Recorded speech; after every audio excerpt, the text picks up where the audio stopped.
जो आप हो वही मैं हूँ, हमारे में आप में कोई अंतर नहीं है। ऐसे हमारे हनुमान भक्त थे। ऐसी दृष्टि ध्यान के द्वारा प्राप्त होती है, भेद खत्म हो जाता है। ध्यान का अर्थ यही समझ लेना है, हम जिनका ध्यान कर रहे हैं केवल ध्यान में वही रहे। एक बात सबको दिमाग में बसा लेना चाहिए, बिठा लेना चाहिए। मैंने पहले ही कहा,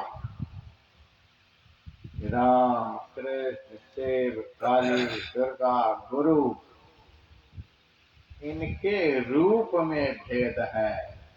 तकिया का खोल देखने में हरा पीला लाल काला बहुत रंग के, लेकिन रुई तो एक ही रंग की होती है।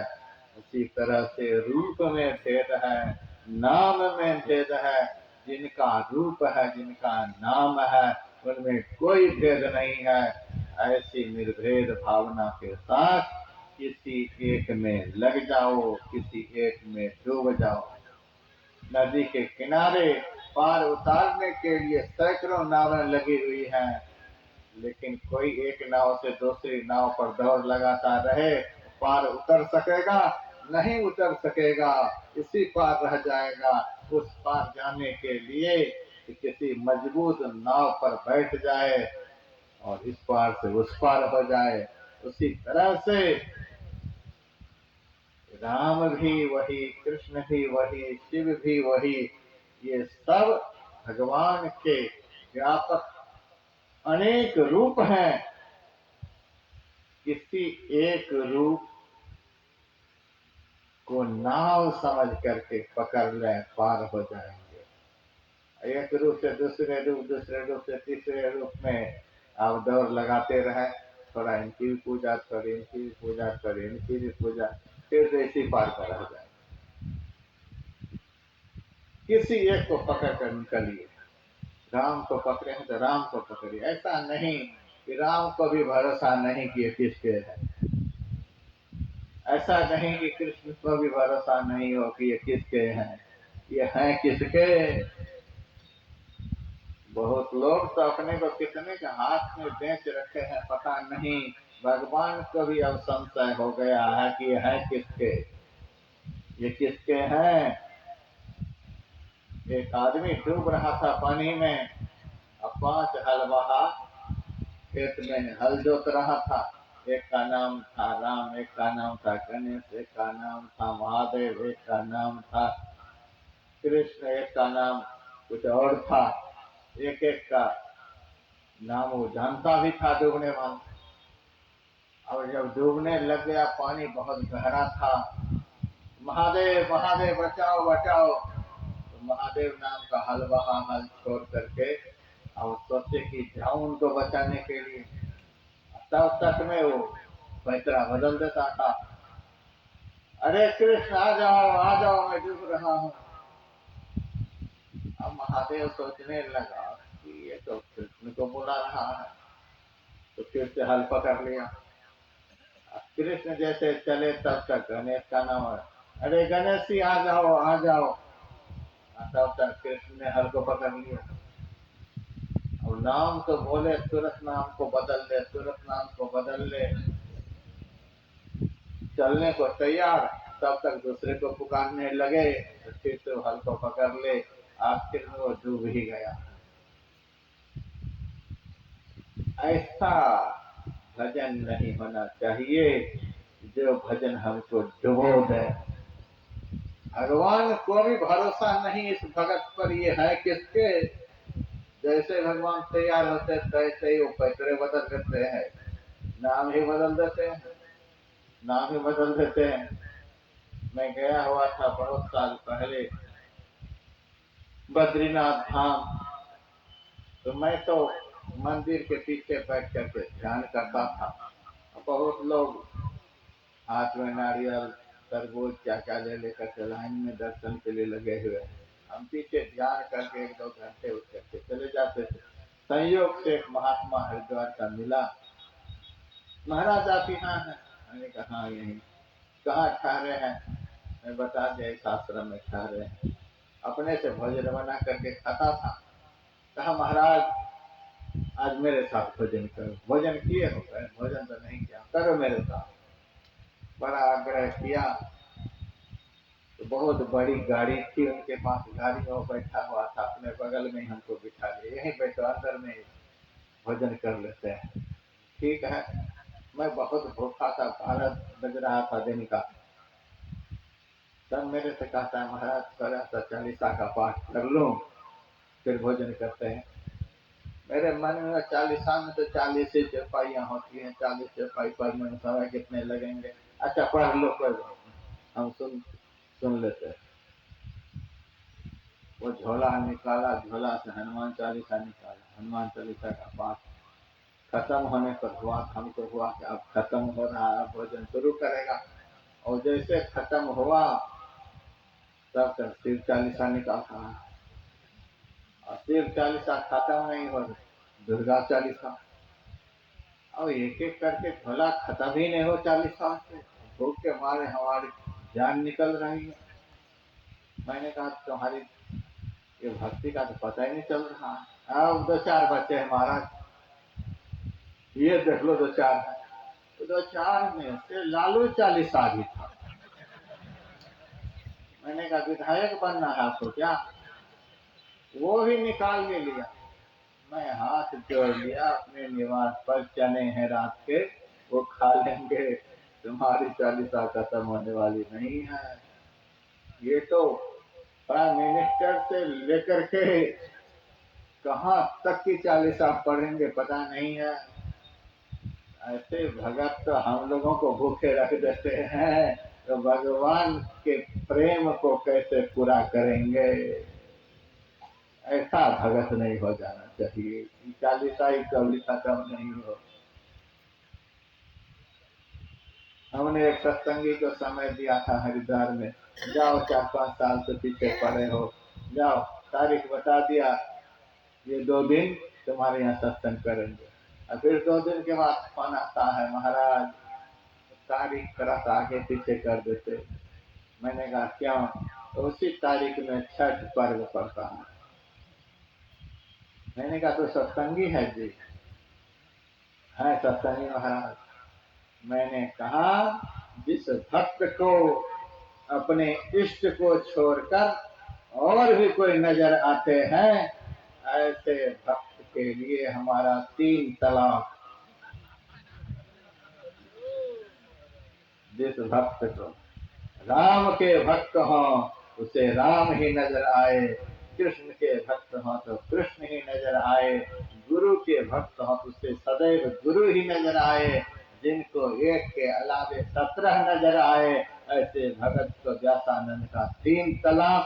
मैंने प्रोग्राम कैंसिल कर दिया। बोलिए श्री सदगुरु। आज तक समय नहीं दिया। ऐसे को 3 तलाक है, कितने को भजोगे? यह ध्यान की परिभाषा नहीं। स्वामी मुक्तानंद जी महाराज मुंबई के पास रहते थे।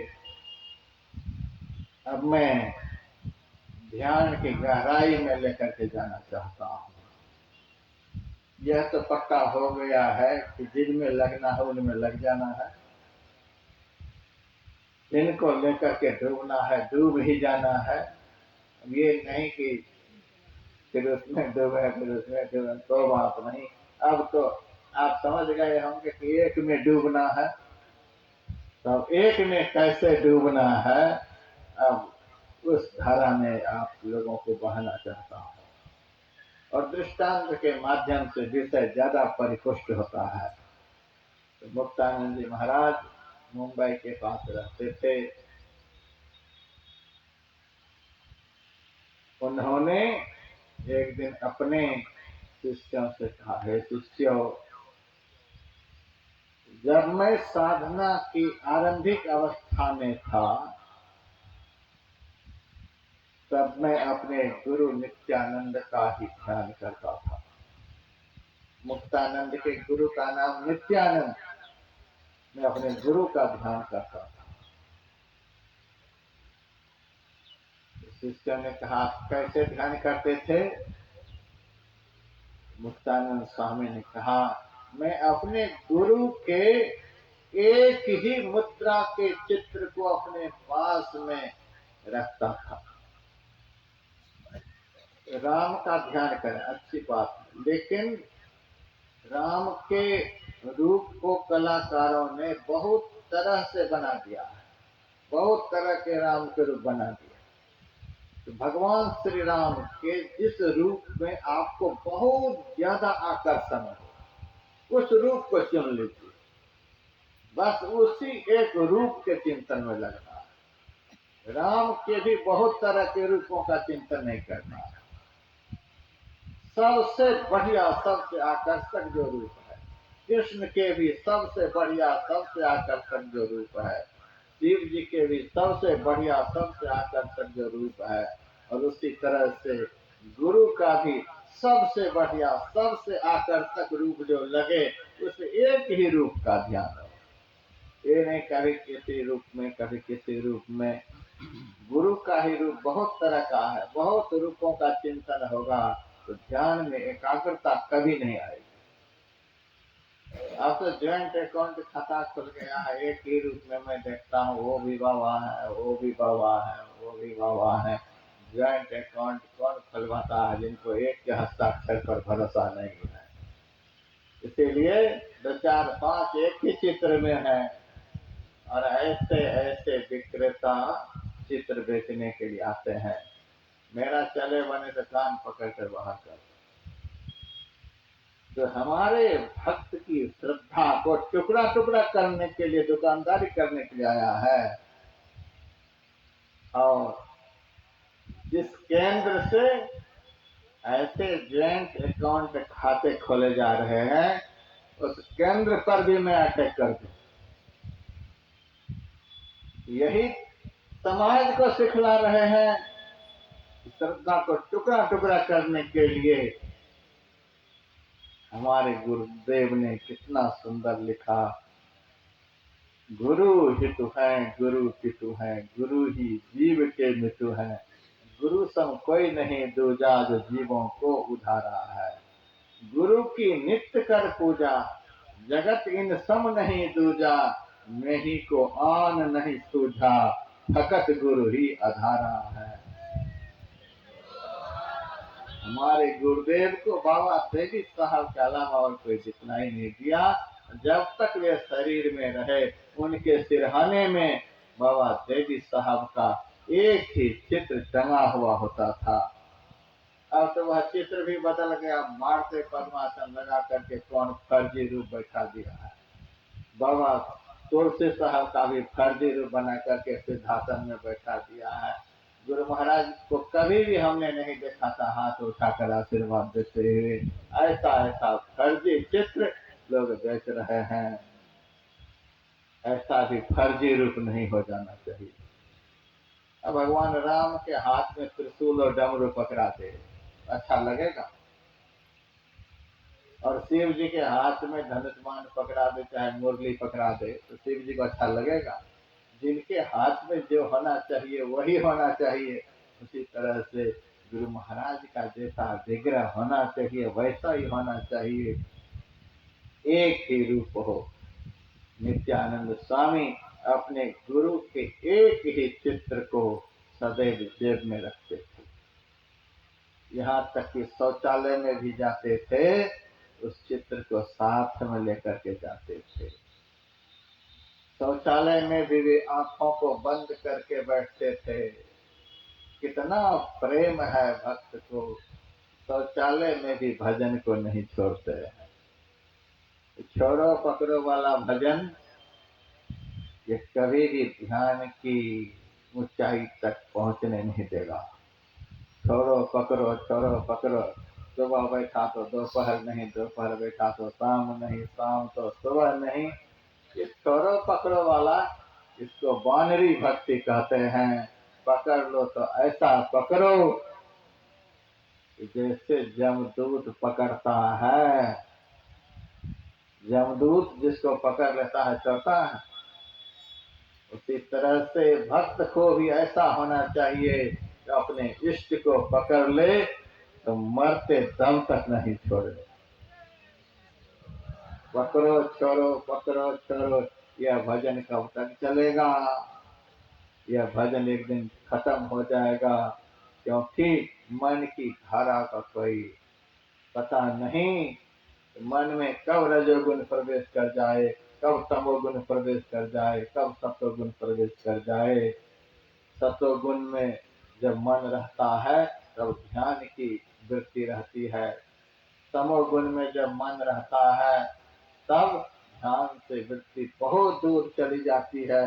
रजोगुण में जब मन चला जाता है तो मन महाचंचल हो जाता है। इसीलिए सतोगुण में भजन बनता है, और उस गुण में जब रहो उस गुण को बदलने नहीं दो। और वह गुण आए फिर आप भजन करते उठ गए, चिंतन को ही छोड़ दिए, ऐसा नहीं होना चाहिए। तो मुक्तानंद स्वामी अपने गुरु के चित्र को लेकर शौचालय में भी जाते तो आंख बंद करके बैठे रहते। कभी मन की चंचलता के कारण इष्ट के रूप को छोड़कर मन इधर उधर चला जाता तो जेब से निकाल कर चित्र को देख लेते, फिर आंखों को बंद कर देते। चित्र इसीलिए होता है, यहाँ पर ढेर लगा दिया है माइयों ने बतासे का, और क्या क्या ढेर लगा दिया।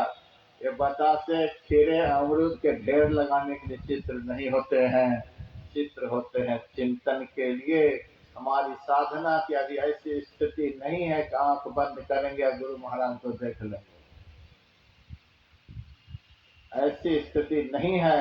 इसलिए चित्र को सामने रखा गया है, आंख बंद करके बैठिए। मन की चंचलता के कारण यह चित्र नजर से ओझल हो जाए तो आंख खोल करके देख लीजिए, फिर बंद कर लीजिए, फिर जब तक टिका सकते हैं टिकाइए। मन चंचल हो जाए, चित्र छूट जाए तो फिर आंख खोल करके देख लीजिए। ये सहारा है, बाहर का चित्र ध्यान के लिए सहारा है। इस सहारा लेते रहिए, लेते रहिए। मन इस सहारा को छोड़े तो आंख खोलकर सहारा लीजिए, आंख बंद करिए, देखते रहिए, फिर चंचल हो जाए आंख खोल करके सहारा ले लीजिए। इस रूप का सहारा लेते लेते लेते नित्यानंद स्वामी के शिष्य मुक्तानंद कहते हैं, हे सिद्ध विद्यार्थियों, अब हमारी ऐसी स्थिति हो गई है, जिस आम की डाली पर झूलते हैं उस डाली के पत्ते पत्ते में मुझे गुरु नित्यानंद का दर्शन होता है। एक ही चित्र का चिंतन करते करते करते अब पत्ते पत्ते में वही चित्र नजर आता है। इस तरह का चिंतन करना है। इसके लिए स्थिर होकर के बैठना है। गुरु महाराज ने कहा समतल भूमि पर आसन बिछाकर, शरीर मस्तक गर्दन को सीधा कर, अंग प्रत्यंग को स्थिर कर, आंख और मुंह को बंद कर। बाहर का दर्शन टिकाऊ दर्शन नहीं है, भीतर का दर्शन टिकाऊ होता है। बाहर में बहुत दृश्य है, इसीलिए मन जल्दी बिगड़ता है। भीतर का दर्शन मन को भटकने नहीं देता है। इसीलिए आंख मुंह को बंद करके फिर अंदर में सामने की तरफ देखा। पहले तो अंधेरा ही मालूम पड़ता, अभी पाठ में सुना था, कई योजन तक फैला हुआ पहाड़ के समान पाप हो, जन्म जन्म का किया हुआ जो बहुत तरह का पाप है वही अंदर में अंधकार के रूप में नजर आता है। जब तक सामने अंधकार रहेगा तब तक क्या दिखेगा? प्रकाश होगा तभी तो दिखेगा, अंधकार में क्या दिखेगा? तो अंधकार कैसे खत्म होगा? अंधकार खत्म होगा गुरु की कृपा से। गुरु का अर्थ ही होता है गुणाम अंधकार चारुतन निरोधक, जो अंधकार को रोक दे, अंधकार को दूर भगा दे, अंधकार को खत्म कर दे, उसी को गुरु कहते हैं। संत मत में जो गुरु की उपासना की महत्ता है, इसीलिए जब अंधेरा खत्म होगा तभी तो राम को देखेंगे, तभी तो कृष्ण को देखेंगे, तभी तो शिव को देखेंगे, जिनको देखना चाहते हैं उनको देखेंगे। पहले तो आप गुरु की शरण में जाइए। इसीलिए भगवान श्री कृष्ण ने कहा तद्विद्धि प्रणिपातेन परिप्रश्नेन सेवया उपदेक्षन्ति ते ज्ञानं ज्ञानिनः तत्त्वदर्शिनः। अर्जुन तो तत्वदर्शियों के पास जाओ, वे तुझे इस प्रकार का ज्ञान प्राप्त कराएंगे।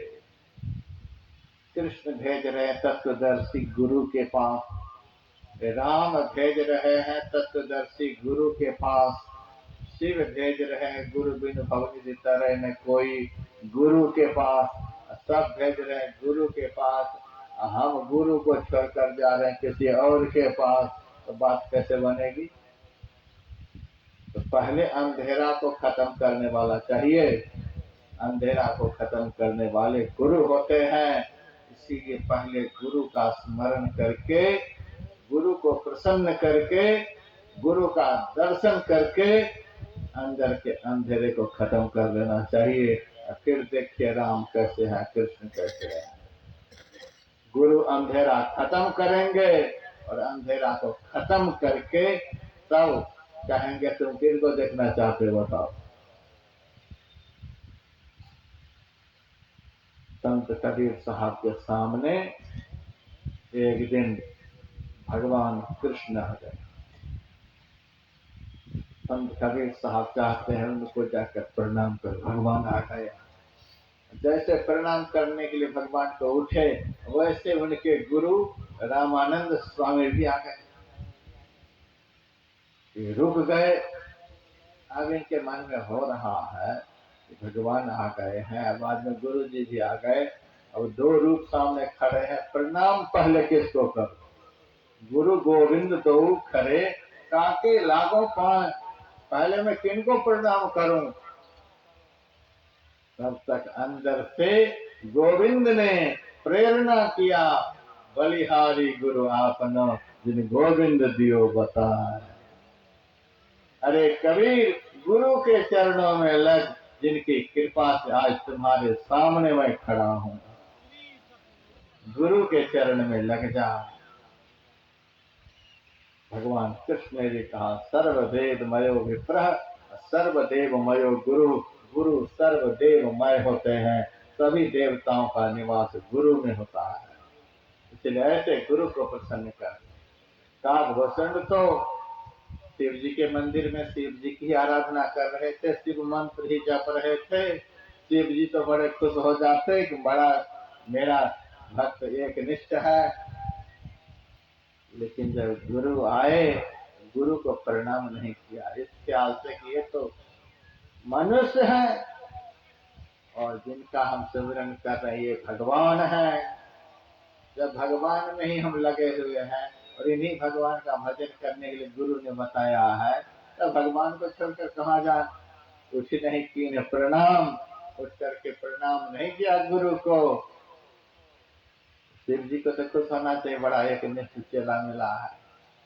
गुरु को भी छोड़ दिया, लेकिन खुश नहीं हुए शिव जी। अति अघ गुरु अपमानता सही नहीं सके महे, अरे नीच अरे पापी, गुरु आए थे जिनकी कृपा से तू मेरे सामने खड़ा है, जिनकी कृपा से आज तू मेरे सामने खड़ा है, मेरा ध्यान भजन कर रहा है, उन्हीं गुरु का अपमान कर रहा है। उनको उठकर प्रणाम नहीं किया, सहन नहीं हुआ और ऐसा साथ दिया कि 10,000 वर्ष के लिए तो अजगर हो जाए, अजगर की जोनी में चला जाए।